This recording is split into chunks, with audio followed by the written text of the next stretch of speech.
नमस्कार, आप देख रहे हैं अपना बिहार। आपके साथ मैं हूं शिप्रा झा। बिहार में 75% रिजर्वेशन का रास्ता साफ हो गया है। आरक्षण संशोधन बिल को राज्यपाल आरवी अडलेकर ने मंजूरी दे दी है।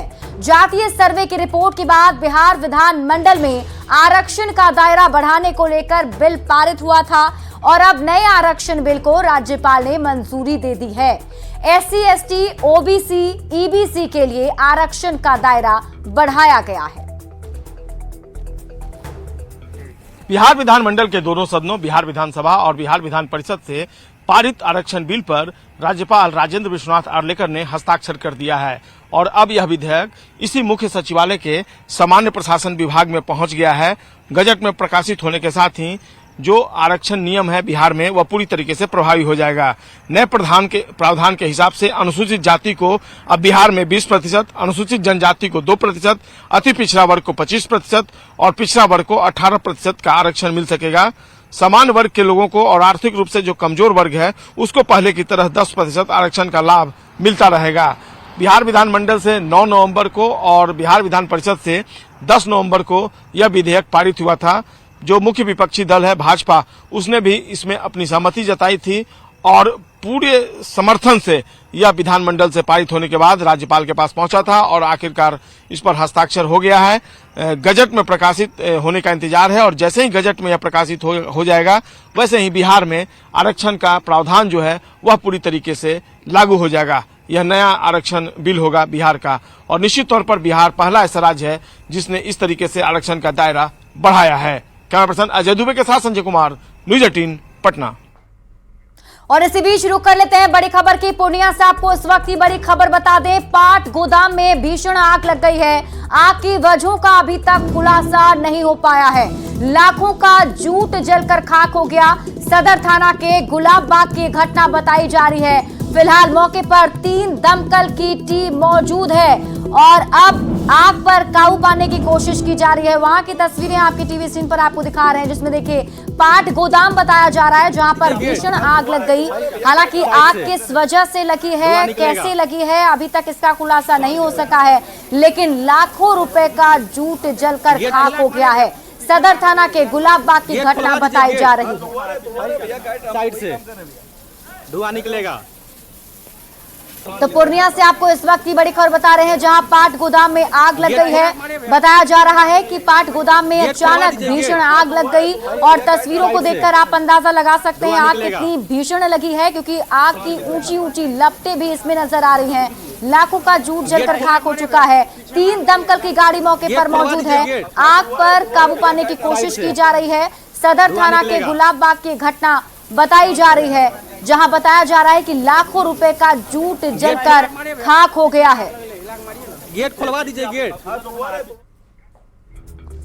गोपालगंज में अवैध पटाखा फैक्ट्री में ब्लास्ट में 3 बच्चे गंभीर रूप से घायल हो गए हैं और घायल तीनों बच्चों को इलाज के लिए गोरखपुर मेडिकल कॉलेज एवं अस्पताल रेफर किया गया है। घटना फुलवरिया थाना के सहायक श्रीपुर ओपी स्थित श्रीपुर रकवा खाप गांव की है। बताया जा रहा है कि अवैध रूप से पटाखा बनाने में बच्चों को लगाया गया था और ब्लास्ट के बाद घर पूरी तरह से क्षतिग्रस्त हो गया। मामले की जांच में जुटी पुलिस ने आरोपी पटाखा कारोबारी मूंगफली मियां उर्फ मोहद्दीनपुर मियां को गिरफ्तार कर लिया है। गिरफ्तार कारोबारी उत्तर प्रदेश के कुशीनगर के बहादुरपुर गांव का रहने वाला है और पिछले 1 साल से रकबा गांव में अवैध रूप से पटाखा बनाने का काम कर रहा था।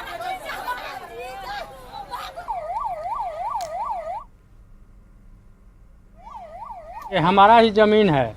इन लोगों का 2-4-5 साल पहले ज़मीन 2 कट्ठा रजिस्ट्री हम कर दिए हैं। इसमें हम नहीं जानते किसको किसको ला करके ये लोग बसा रहे हैं, किसको किसको रख रहे हैं। आए हम जानते हैं जो 2 साल से ये पटाखा बनाते हैं, पटाखा फंक्शनों में देते हैं, लेकिन आज के लिए हम नहीं जानते हैं ये क्या किए हैं, किस फंक्शन से पटाखा बनाए हैं। ब्लास्ट भले तो पूरा चौकी दलदला गया। सारा बच्चा वच्चा सारा लोग यहाँ दौड़ के आए तब देखते हैं जो सब लोग उधर एक बच्चा बैठा था, पूरा उसका फेस खराब था। हम तो देख करके भाग गए, हम हिम्मत नहीं किया उसको देखने का और उसको हॉस्पिटल भेजवाया। ये सब तो हुआ है। कितने लोग घायल हैं? 3 बच्चे घायल है। जमुई में सब इंस्पेक्टर प्रभात रंजन की हत्या के बाद भी बालू का अवैध खनन नहीं रुक रहा है। गिद्धौर के उलाई नदी में अवैध खनन अभी भी जारी है।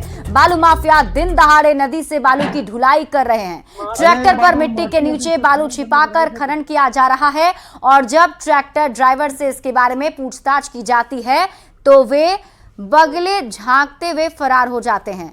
वहीं इस मामले में जब एसपी और खनन विभाग के अधिकारी से लेकर डीएम तक से बात करने की कोशिश की गई तो किसी ने भी कैमरे पर कुछ भी बोलने से इनकार कर दिया। हालांकि अब अवैध बालू खनन रोकने के लिए कंट्रोल रूम का एक नंबर जारी किया गया है जिस पर अवैध बालू खनन की शिकायत की जा सकती है। वहीं 24 घंटे में अवैध खनन में लगी 3 गाड़ियों को जब्त किया गया है जबकि 2 लोगों के खिलाफ कानूनी कार्रवाई शुरू कर दी गई है। ये क्या ले जा रहे हैं आप? ये भरैया कर रहे हैं। तो बालू नीचे है? नहीं, ट्रैक्टर के उसमें डाला में आपका बालू है? कचरा भरैया है। क्या है? भरैया कर रहे हैं कचरा। इसका लाइसेंस है? आपको परमिशन है खनन करने का? नहीं है? तो क्यों कर रहे हैं? नहीं करेंगे। क्यों कर रहे हैं खनन? क्यों कर रहे हैं आप खनन? क्यों कर रहे हैं? अब नहीं करेंगे सर। क्या कितना पैसा लगता है? पैसा ऐसा लगता है कहीं? न। जमुई जिले के गैरही थाना में तैनात प्रभात रंजन सब इंस्पेक्टर की हत्या के बाद जिले में कई जगह अवैध बालू खनन का अब भी मामला सामने आया है। जैसा कि गिद्धौर थाना इलाके के उलाय नदी में भी एक मामला सामने आया है। इस मामले में जब एसपी से संपर्क किया गया उनके रिएक्शन जानने के लिए तो उन्होंने कैमरे पर बोलने से कुछ भी इनकार कर दिया। साथ ही खनन पदाधिकारी से भी संपर्क किया गया लेकिन उन्होंने यह बताया कि अभी वो कुछ नहीं बता सकते हैं, कल मिला जाए।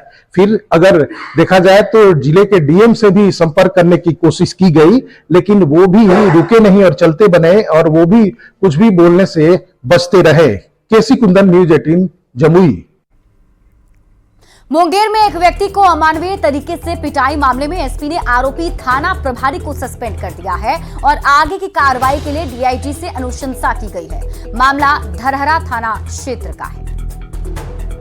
प्रथम दृष्टि था तो सही पाया गया और उसको हम लोग निलंबित कार्रवाई के लिए डीआई सर को मैं अनुशंसा कर दिया हूँ और निलंबित करके और वहाँ दूसरा थाना प्रभारी का पदस्थापन होगा। तो सर ये जो मामला है जैसे करें उन्होंने शराब के मामले में उसको आरोप में जेल में भेजा, मारपीट किया, क्या मामला आखिर क्या हुआ था? घटना क्या हुआ था? घटना देखिए भूमि विवाद का एप्लीकेशन लेके आया था बट जो दारू भी पिया हुआ था, हंगामा किया था, उसी क्रम में जेल भेजा गया। हाँ। बट उनका आरोप है जो वादी है तो थानाध्यक्ष ने सब डेरे में से मारपीट किया। हाँ। तो उसी के क्रम में थानाध्यक्ष को निलंबित करके हम लोग लाइन हाजिर कर रहे हैं। हाँ। और बाकी डिपार्टमेंट में उसकी स्टार्ट है। छठ के दौरान पुलिसकर्मियों की छुट्टी रद्द किए जाने के सवाल पर एडीजी पुलिस मुख्यालय जेएस गंगवार ने कुछ भी कहने से मना कर दिया है। एडीजी मुख्यालय से जब सवाल किया गया कि छठ कर रहे पुलिसकर्मियों को छुट्टी नहीं मिली है तो जेएस गंगवार ने कहा है कि हम लोग प्रतिनियुक्ति पर भी ध्यान देते हैं और छुट्टियों पर भी ध्यान देते हैं और छठ व्रती जवानों की छुट्टियों के सवाल को हंसते हुए टाल गए। हम सब लोग त्योहार पे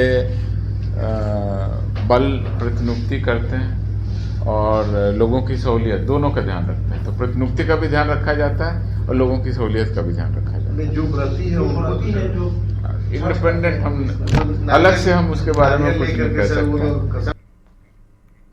छठ के मौके पर राजधानी पटना में भीड़ नियंत्रण और ट्रैफिक संचालन प्रशासन के लिए बड़ी चुनौती रहती है और इस साल भी ट्रैफिक के बेहतर संचालन के लिए पटना ट्रैफिक पुलिस ने कमर कस ली है। 400 से अधिक जवान और अधिकारी इसके लिए तैनात किए गए हैं।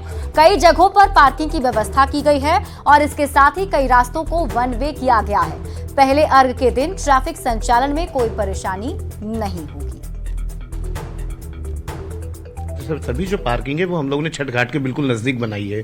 जो व्यक्ति 3:30 बजे से पहले आएंगे उनको बिल्कुल घाट के नजदीक तक जाने की अनुमति रहेगी। वो एकदम घाट के नजदीक में अपनी पार्किंग कर सकते हैं। इसके अतिरिक्त जेपी गंगा पथ पर कोई वाहन परिसंचालन नहीं होगा दोनों साइड से, दीघा गोलंबर से गायघाट से दीघा गोलंबर। इसी प्रकार एक फ्लैंक अटल पथ का हम लोग क्लियर रखेंगे ताकि लौटने में सभी को आसानी हो। दीघा गोलंबर से लेकर के आर ब्लॉक तक का फ्लैंक पूरी तरीके से क्लियर रखा जाएगा। इसके अतिरिक्त हमने 12 जगह पर क्रेन्स लगाई हैं। जो भी वाहन जाएंगे घाट पर वो केवल अंडरपास के रास्ते से जाएंगे। अशोक राजपथ में कारगिल से लेकर के दीदारगंज तक किसी भी वाहन का संचालन नहीं होगा। यहाँ पर पटना कॉलेज, साइंस कॉलेज में पार्किंग बनाई गई है। इसके अतिरिक्त जिन लोगों को कलेक्ट्रेट घाट, महेंद्रू घाट जाना है वो अपना गांधी मैदान के अंदर वाहन पार्क करके पैदल जा सकते हैं। गांधी सेतु पर क्या आप लोगों ने अरेंजमेंट किया है? महात्मा गांधी सेतु पर परिसंचालन अधिक होगा। इसके लिए महात्मा गांधी सेतु से आने वाले जो रास्ते उस पर एक्स्ट्रा डेपुटेशन किया गया है। जेपी सेतु के लिए हम लोगों ने अलग व्यवस्था की है। जेपी सेतु से जो भी वाहन उतरेंगे वो वाहन अटल पथ की ओर नहीं आएंगे, वो वाहन वहां से मुड़ के दीघा थाना के सामने से होकर के निकलेंगे। 19 नवंबर के शाम गांधी सेतु पे दोनों फ्लैंक चालू रहेंगे या एक फ्लैंक को रोका जाएगा? महात्मा गांधी सेतु पे दोनों फ्लैंक चालू रहेंगे। ये पहली दफा ऐसा हो रहा है, इससे पहले तो एक फ्लैंक को रोका जाता था। नहीं, महात्मा गांधी सेतु पर चालू रहेगा। केंद्रीय ऊर्जा मंत्री और आरा के सांसद आरके सिंह ने भोजपुर में कई छठ घाटों का निरीक्षण किया और इस दौरान उन्होंने बिहार सरकार के मुखिया नीतीश कुमार पर निशाना साधा और एक बार फिर से स्पेशल स्टेटस की मांग पर लालू प्रसाद और नीतीश कुमार के कार्यकाल को लपेटे में लिया। अरे साहब, आप 18 साल में क्या किए? आपके जो सहयोगी हैं लालू जी, उसके पहले 15 साल थे, वो क्या किए? 35 साल आप लोग इस प्रदेश पर शासन किए और बिहार को पिछड़ा ही रहने दिए, पिछड़ा ही रहने दिए। आप खुद कबूल कर लिए कि बिहार पिछड़ा का पिछड़ा है। अपने बगल में उत्तर प्रदेश को देखिए सर, वो भी हमारे ही जैसा कहाँ आगे, कितना आगे बढ़ गया। आप उड़ीसा को देखिए, हमसे पीछे थे, अब कितना आगे बढ़ गया। थोड़े उड़ीसा कहता है कि हमको पिछड़ा राज्य घोषित करो, वो तो विकसित राज्य बनने की ओर जा रहा है। आपने तो कुछ किया नहीं अपने विकास के लिए। कह रहे हैं कि हमको पिछड़ा राज्य घोषित करो, पिछड़ा राज्य घोषित करो। अरे साहब, आपने पिछड़ा राज्य बना करके रखा है, ये आपकी। इधर बीजेपी सांसद सुशील मोदी ने भी आरोप लगाया है कि जब जब चुनाव आता है नीतीश कुमार स्पेशल स्टेटस की मांग करने लगते हैं, जबकि ये बहुत पहले साफ किया जा चुका है कि अब किसी राज्य को स्पेशल स्टेटस नहीं मिलेगा। तो नीतीश जी को जब जब चुनाव नजदीक आता है और जब विपक्ष में बैठते हैं तब उनको विशेष राज्य का दर्जा याद आ जाता है। अरे भाई, नरेंद्र मोदी की सरकार ने तो बिहार को विशेष राज्य के दर्जे से जितना मिलता उसे कई गुना ज्यादा बिहार स्पेशल पैकेज के माध्यम से बिहार को दे दिया। आज अगर बिहार की सड़कों पर 1 लाख करोड़ रुपया 4 लेन 6 लेन पर खर्च हो रहा है, तो ये पूरा पैसा कौन दे रहा है? केंद्र की सरकार दे रही है। तो ये घिसा पिटा विशेष राज्य का दर्जा, अरे जब आंध्र का कमिटमेंट था पार्लियामेंट के अंदर, तो आंध्र को तो आज तक विशेष राज्य का दर्जा मिला ही नहीं। और इसी बीच रुक कर लेते हैं बड़ी खबर की। दिल्ली से आपको इस वक्त की बड़ी खबर बता दें, केजरीवाल सरकार का बड़ा फैसला, छठ पर्व को लेकर बंद रहेंगी शराब की दुकानें। बताया जा रहा है कि 19 नवंबर को शराब की दुकानें बंद रहेंगी। दिल्ली सरकार ने ड्राई डे घोषित किया है। दिल्ली सरकार के उत्पाद शुल्क आयुक्त ने यह आदेश जारी किया है, जिसके तहत 19 नवंबर को ड्राई डे घोषित किया गया और उस दिन शराब की दुकानें बंद रहेंगी।